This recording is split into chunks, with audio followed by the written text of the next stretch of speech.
You guys ever look back on your life and you can see big circles that God made and suddenly things make sense and you're like, oh, I see what you did there.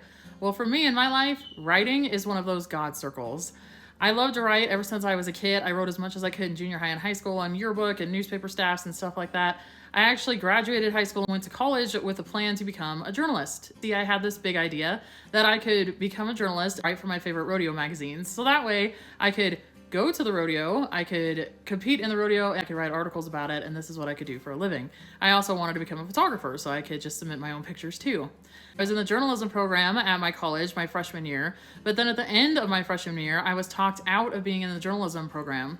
By who, you might ask? It was actually by the head of the journalism department. He did not like student athletes being in his journalism department. He said that it split your focus, that you were always going to love the sport, be more dedicated to the sport than you were to journalism and writing and to turning it into a career. So he talked me and one of the women's volleyball players into getting out of the journalism program. Now, at the time, I did not realize how awfully wrong that completely is.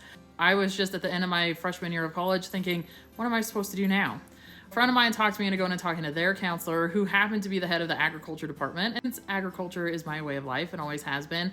They talked me into getting into the ag program and majoring in animal science. And animal science is kind of a mixture of business and vet classes. So that was a really good fit for me.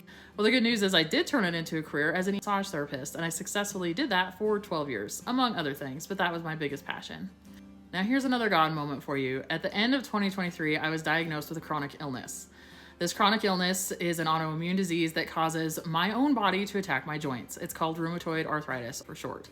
It made it so that I can no longer work on horses. I still love working on horses, but I am physically unable.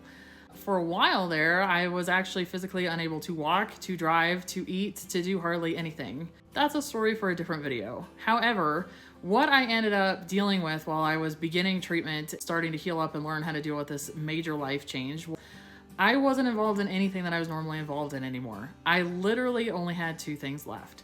My faith, which I stood on the entire time, and writing. Imposter syndrome, it's real.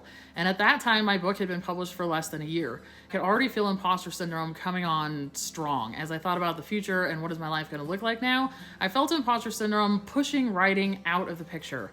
As that was literally all I was able to do for a long time, I just wrote articles, I took on freelance pieces, I wrote short stories, I wrote kids stories, and then I started my second book.